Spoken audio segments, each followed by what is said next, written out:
Listening Fanfiction presents Would You Like to Buy a Flower? By Erica. Based on the movie series Star Wars from Lucasfilms. Narrated for you by Sierra Steinbecker. Would you like to buy a flower? I brushed past the woman without looking at her and hurried to catch up with Qui-Gon, who was already disappearing into the crowded street ahead of me. My master was a tall and, what he wanted to be, imposing man. Usually, he was very easy to spot in a horde of people because even amongst a storm of mayhem, he was a sea of tranquility. With his calm elegance and composure, he had a way of parting crowds and quickly slipping through a teeming mass of impatient beings. It was a skill I had yet to master, so I usually made sure to keep myself no more than a pace behind him. That way I could easily follow the unobstructed trail he created. Unfortunately, I was tired from the long transport trip, and I had quickly fallen behind him. At first it had been no more than 5 feet, but after stumbling over the uneven cobblestone street and getting jostled numerous times by thoroughly disagreeable people, I had begun to lag further behind. Now I had to struggle just to keep him in sight. Perhaps if I had been paying closer attention, I would have sensed the child coming. But with so many people rushing about their business, the forest seemed to be a jumbled swarm of tangled emotions, and I was too weary to try and keep it all straight. That's why when the little boy appeared running right towards me, I had no time to step out of the way. He was a small boy, probably no older than 7. But it was going fast enough so that when he came barreling into me, I was then falling back onto the hard, wet stones of the street. The impact was not very painful, but the boy's head had slammed directly into my stomach and had quite effectively knocked the wind out of me. By the time I had gasped a few mouthfuls of breath back into my lungs, he had already scrambled to his feet and run off again without offering so much as a single word of apology. Scampering off to wreak havoc on other innocent bystanders, he left me to be trampled by the merciless crowd of ongoing men, women, and a few members of a different species that appeared to be neither.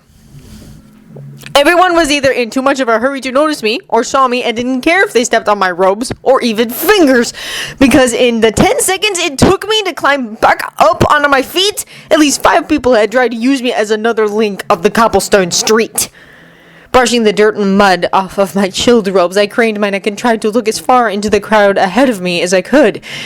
There were people everywhere, rushing in and out of stores. They came and went, lugging bags of groceries, and the farce knew what else behind them. Swarms of them filled every available space on the street, and in only 5 seconds I spotted people from at least 8 different species. Qui-Gon, however, was nowhere to be seen. Seeking refuge from the swarm, I pushed my way through it until I found a small gap between the buildings of 2 stores. There wasn't much room, perhaps a little over a foot, but it was just enough for me to squeeze in and gain a few moments of peace to think about how in the world I had ended up here and what I should do next. Just the night before, Qui-Gon and I had come trudging back into the temple, thoroughly exhausted from 7 months of endless, tedious missions. I had never been so relieved to be back in my own room, but as soon as I had let myself drop listlessly onto the bed, Mace Windu had come to pay us a little visit. An hour later, by special order of the council, we had boarded a rickety old cargo ship and were shuttled off to this force-forsaken planet. Tired as I had been, the rattling of the decrepit engines had kept me awake all night. I had already been extremely frustrated by the council's refusal to give us a little break. Even one day of relaxation would have been nice. But the lack of rest had made me irritable and aggravated, Qui-Gon feeling terrible for dragging me back out on another mission when he had promised me a week of uninterrupted bliss, had tried to cheer me up, but no matter what he did, my foul mood persisted. All I wanted was a small vacation. Was that too much to ask? There were dozens of other pairs assigned to fieldwork. Why couldn't the council ever use any of them? Why do they always have to send us on every single mission? As an initiate, I had dreamed of being a Padawan, but I had envisioned myself saving people's lives and spreading light on every planet I set foot on. I hadn't pictured myself getting sent back and forth between boring meetings filled with delegates more ancient than Master Yoda, officiating at different important functions. That was all we had been doing for the past year. Qui-Gon and I hadn't gotten to conduct a single negotiation in ages. Couldn't we be sent somewhere where there was a conflict so that I would have something to do? It wasn't that I wanted a terrible and destructive war to break out on some planet in the far reaches of the galaxy. I just wanted to be able to do some good in the universe. I wanted to make a difference. I didn't want to sit amongst rows of people at least 3 times my age making pointless small talk and nibbling on food more disgusting than Gorillion Toast! Our ship had landed about 15 minutes ago, and Qui-Gon and I had been rushing to get to our lodging, which conveniently enough was located all the way across the town. Sometimes, when sent to a beautiful, peaceful world, we would take our time and enjoy the scenery, learning as much about the natives as possible. This planet, or at least this city, was nothing to dawdle over, though. It was overpopulated and ugly. Considering that, since both of us were tired anyway, we had wanted to make it to the hotel as soon as possible. Qui-Gon, at the speed at which he was proceeding, would probably reach it in record time, but I was stuck back here. To make matters worse, I had no idea where here was. Nor did I know the name of the hotel where we were going to stay. Normally, before landing, Qui-Gon would have had me learn everything I could about the planet and the people.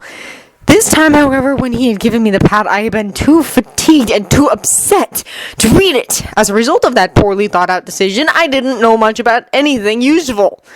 Sighing heavily, I realized I would have to contact Qui-Gon, who was no doubt in too much of a hurry to even realize I was missing. Closing my eyes, that was just what I was about to do when a puff of cold air reached out to surround me in its embrace of cruel ice. It was the middle of winter here, and it was freezing. The walls of the shops kept me mostly protected from the bitter, cold winds that swept through the street, but ever so often, a wisp of Arctic air would creep around the corners to ensnare me. Shivering, I rubbed my arms with the gloved fingers on my hands. It was of little help. It felt like the cold air had claws and teeth made of ice, snapping and nipping at me. They easily penetrated the cloth of my robes and eagerly leapt through my skin to chill my entire body, forced this had to be the harshest winter of any planet in the galaxy. Just our luck that we would arrive on the coldest day in the history of recording temperatures. Please, sir, would you like a flower? Her pleading words jumped through my thoughts to distract me. Somehow, I had managed to end up near the woman selling flowers. But this time, when I heard her loud, desperate voice ringing out over the prattle of hundreds of other people, my gaze was drawn in her direction. There were, however, countless other beings in her direction, and I did not immediately spot her. Instead, my drifting eyes took in the depressing appearance of the city. All of the buildings that lined the street were dull gray, and were old and weighted down by the ravages of time. Soaked and muddied by the recent rain, they gave the street a cheerless feel. Even the people were dressed in gloomy tones of black, and not a single one of them was smiling. Would you like to buy a flower? Please, please, would you like to buy a flower? There was such sadness and anguish in her voice that I felt my heart clench in response to it. This time it took me but a moment to place her among all the other people, and when I did, I felt tears well up in my eyes and had to stifle a gasp. There, standing still in a crowd of careless strangers, stood the owner of that voice, clasping a clump of flowers in one hand and a child in the other. She was a little thing, probably no older than 30, and she looked as if she had been through all the hardships that the universe had to offer. Half naked, she was dressed in no more than the tattered remains of clothes that were muddied and soaked through by frosty rainwater. Trembling against the freezing fury of the wind, she was as pale as death and looked disgustingly sickly. Her hair, tangled masses of filthy black curls, was blowing wildly in the wind, sadly dancing about her head in a frenzy. Streaks of dirty water marred her face and arms, and she was so heart-wrenchingly skinny that I could see her bones pressing out against her skin.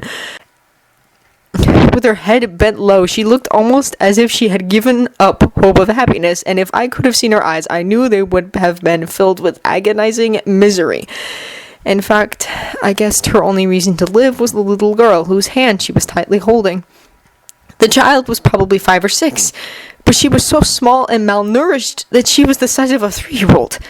Covered in a ridiculously large, old, ripped jacket and the remains of a torn and battered blanket, she was staring aimlessly off into space, as if wishing that she could somehow just fly away from her terrible life. The clothes, being much too big for her, were folded over her small body like she was only a doll, and I knew that the mother had given them to her daughter, rather than take them for herself. She was slightly better fed than the mother, no doubt because the woman gave almost everything she had to the girl. but she looked so helplessly small and fragile, freezing in the harsh weather with her short, soaking hair matted to her head and her clothes billowing in the wind. My eyes fell to the flowers the woman held in her other hand. They were obviously garden-picked and had probably been beautiful at some point, but they didn't look it now. Those two had obviously been standing there through the rainy storm that had been raging before we landed, and the flowers had not survived. Most of the petals lay trampled on the street, and the few that remained attached to the stalks were wilted, soggy, and hanging down limply towards the ground, as if they too had given up hope and wanted nothing more than to join their comrades on the cold cobblestones. The woman seemed to sense my stare, and lifted her head to look at me. The look in her eyes was haunted, and I was suddenly filled with such shame and guilt that I had to break the gaze and turn away. Forced, but I felt terrible. That woman was so poor that she was reduced to selling dying flowers in the middle of a busy street where the people cared for nothing more than retreating from the cold as quickly as possible. People were starving on the streets, and here I was, in a horribly disagreeable mood, because I was a Jedi who was bored with sitting inside warm dining rooms, conversing with extremely important people, and eating foods that many would describe as delicacies. Billions of people like this woman and child across the galaxy would have paid to have my life, but instead of appreciating it, I had been standing there thinking of reasons to complain. My problems and annoyances were nothing compared to the life she led. I drew in a sharp breath of air when I felt a heavy but gentle hand touch my shoulder, making my heart pound its way up into my throat. Feeling abrupt fear rush through my system on the heels of my surprise, I had to forcefully stop myself from jumping back from that touch that, upon consideration, I realized was my master's. Shh, Qui-Gon soothed gently. It's only me, Obi-Wan. Calm down. Sighing, I breathed deeply for a few moments and calmed my irrational flash of fright. When I looked up to meet his gaze, I could see the concern written in his eyes and etched across his face. Beyond that, though, I could see how tired and weary he was. He tried to hide it from me, to make me feel better, but I knew that he was as worn out by the constant string of missions as I was. He too only wanted to relax back home in the quiet halls of the temple. A probing touch peeked through our bond, followed by a flood of gentle comfort and support. I'm sorry, Padawan, he apologized quietly, but I was in such a hurry to get to the hotel that I didn't immediately realize that I'd lost you. It took me a while to backtrack and then spot you. Why didn't you tell me I was going too fast? Force, now that I was listening carefully enough, I could tell that he even sounded physically fatigued and emotionally worn out. Since when did he rush anywhere? Since when did he not appreciate the beauty, however hard to find, of every planet we landed on? Since when had he started hurrying through each mission in the hope that we would finally be given some time off? When had this happened? When had we stopped appreciating what we were fortunate enough to have and instead let ourselves be weighed down by our duties? When had we started allowing the drier side of Jedi life to suck the energy out of us? Why, when we had so much, did we think our problems were anything compared to the ones of a woman and her daughter? What was wrong with the universe that it allowed us to live in such luxury while they were homeless on the streets? Obi-Wan? Now he sounded even more worried.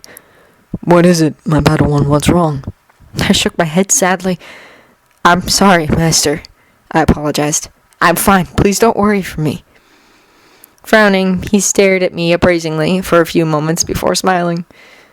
I know it's been hard on you recently, Obi-Wan, and that you're cold and tired, but hopefully this will make you feel better. Leaning forward, he handed me a steaming container of hot rojo buns, which were my absolute favorite dessert in the whole universe. Even when I wasn't hungry, I could gobble these things up in seconds. Qui-Gon liked to compare the way I ate them to the way Mascon Vraps devoured their prey. Normally, I would have already been halfway through one of them, but right now, as I held my master's latest attempt at cheering me up, all I could think about was the mother and the daughter. All I could see was their desolation. I bought them in a little shop down the street, he explained, squeezing my shoulder. Feel free to have as many as you want. Would you like to buy a flower? The woman continued to beg the ongoing crowd, piercing my soul with her cry. There were 6 buns in the container. 6 perfectly toasted buns dusted with syrup and smothered in Relician icing. 6 absolutely delicious buns that were wonderfully hot and smelled like heaven. 6 buns that I couldn't eat, knowing that people were homeless, hopeless, and starving on this very street that I was standing on. 6 buns that would taste far sweeter to that woman and her daughter than they would to me. Flashing Qui-Gon a huge grin, I quickly stepped around him and back out into the street. Thanks! I exclaimed a little giddily as I began to make my way to the desperate mother and daughter, who were oblivious to the fact that I was approaching them. Obi-Wan! I heard my master's confused voice call out from behind me, but I ignored it. It was time to spread a little light along this darkening scene. Maybe this wasn't the ideal mission. Maybe the delegation would be boring, but that didn't mean I couldn't do something nice for someone. That didn't mean I couldn't help someone. That didn't mean I couldn't still search for a way to make someone's life a little easier, just for a few minutes. That didn't mean I couldn't still do what I love to do. In a matter of seconds, I was expectantly standing right in front of them. Next to them, Qui-Gon would have seemed a giant because they were both so small that even I towered over them, completely unnoticed. Smiling as widely as I could in the face of their obvious desolation, I cleared my throat to alert them of my presence. Excuse me? I said, drawing both the woman's and the little girl's attention up to me. Would you like to buy a flower, sir? The woman asked, extending the pitiful flowers out for my inspection. Fighting back the tears of sadness that threatened to spill down my cheeks at the utter despondency in her voice, I wordlessly pressed the container into the daughter's hands and watched as her face was transformed from one of misery to utter joy. Her eyes went wide and a smile lit up her tiny, smudged and dirty face. Mommy! Mommy! She cried out. Look! The Oneshot buns! She tugged on the woman's hand as she jumped up and down. Her joy at such a simple thing as a dessert that I took for granted could have lit up the entire universe. Thank you! Thank you! I felt a broad grin spread across my face. By taking part in negotiations and other such things, I had had some little part to play in preventing various conflicts and the occasional war. When leaving those planets, knowing that Qui-Gon and I had saved lives, I felt as if I had accomplished something important, and that always made me happy. However, as great as that had felt, it felt nothing like this. In those cases, I hadn't actually gotten to see the good I was doing. Now that I was feeling and watching this little girl's ecstatic happiness, it was completely different. Emotion welled up deep within me, making my breath catch in my throat and causing the tears that had stood in my eyes to track down my face. It felt so incredibly wonderful to see this little girl's joy and to know that I had done a good thing. As a young boy, I had often dreamed of saving entire worlds from doom. Maybe right now I wasn't the hero I had imagined myself as. Maybe I hadn't just changed the world. But I had given 2 homeless people something to eat when before they had nothing. At least for right now, I had given 1 small child a little joy. It felt absolutely marvelous. I was elated, completely and totally happy just knowing that I had brightened 1 person's day. The woman was staring at me in shocked disbelief. Her face had gone even more pale, and she looked as if she was about to faint from the surprise of a stranger giving her daughter some hot food. Was the universe really filled with such cruel, uncaring people that such an act of kindness would startle her so? Slowly, oh so very slowly, a small, thankful smile touched this woman's lips, and her eyes lit up at the sight of her daughter joyously munching away on the hot, sweet buns. Gazing deeply up into my eyes, she gave a look of pure, overjoyed gratitude that had a fresh flood of tears blurring my vision. She didn't say anything, but she didn't have to. The look in her green eyes said it all, because they were no longer filled with despair. They were no longer filled with hopelessness. They were just filled with happy appreciation because of me. My grin grew even bigger if that was at all possible. It felt so good to know that this woman and her daughter were happy because of me. Because of something I had done. Taking a moment to watch the child eat, I turned to walk back to where Qui-Gon was waiting for me in between those two buildings. I hadn't taken more than 2 steps when I heard the woman call after me. "Wait!" she said, and I turned around to see her rushing towards me as she searched through her destroyed flowers and found one that was miraculously undamaged and as beautifully blue as the sky itself. Carefully picking it out of the heap, she stepped forward and got up on her tiptoes to twine the stem of the flower around my braid, placing it so that the fragile blossom was perched just over my ear. "Please take this flower," she whispered, tears standing in her own eyes. Smiling, I touched the petals lightly with my fingers. Normally, I would have felt embarrassed to be seen in public with a flower in my hair, but I was simply too happy to care, and I couldn't bring myself to remove the token she had given me in exchange for the little bit of joy I had given her and her daughter. Not after seeing that little girl's face light up, and not after seeing the gratitude that had shone in the mother's eyes. I watched the woman walk back to her daughter and take her hand once more. When she turned to a passing lady and said, "Would you like to buy a flower?" Her voice held a note of hope that had not been there before, and it made my heart sing. Feeling incredibly wonderful, I made my way back to Qui-Gon's side. This time, as I slipped through the ongoing people, the street didn't seem as crowded anymore. Nor did the weather seem as harshly cold and unforgiving. In fact, the sun was just beginning to peek through the thick clouds, bathing the street in a ray of warm light. I didn't feel tired anymore. I didn't feel angry or depressed.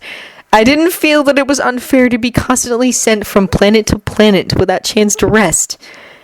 I felt revitalized and energetic. I felt like I was ready to take on the world. Qui-Gon greeted me with a radiant smile and a warm hug. "I'm so proud of you, Obi-Wan," he whispered in my ear as he wrapped his arms around, drawing me close until my head was resting against his chest. Savoring this uncharacteristic show of caring, I fisted my hands in his tunic and unabashedly clung to him. "You teach me with your kind heart and generous spirit every day, Padawan. Thank you for showing me that there's always some way to be kind and hand out a little happiness in every situation." Nestling deep into the embrace, I felt my boundless joy grow even more as I realized that Qui-Gon's own weariness had been wiped away by my one act of kindness. He was no longer drained or in a rush to get the hotel. He was happy. He was happy because the joy he had witnessed had touched him as well. By that single act of kindness, I had not only brightened the mother's and daughter's day, but I had brightened ours, because a little joy could go a long way. So after we released each other and prepared to make our peaceful way to our lodgings, I continued to grin joyously because in some small way, I had made a difference. End of Would You Like to Buy a Flower? By Erica. If you enjoyed this recording or the content, please feel free to leave a comment below or review the original story from the link in the descriptions. Also, feel free to check out the other stories on this playlist and on my channel. Thank you very much.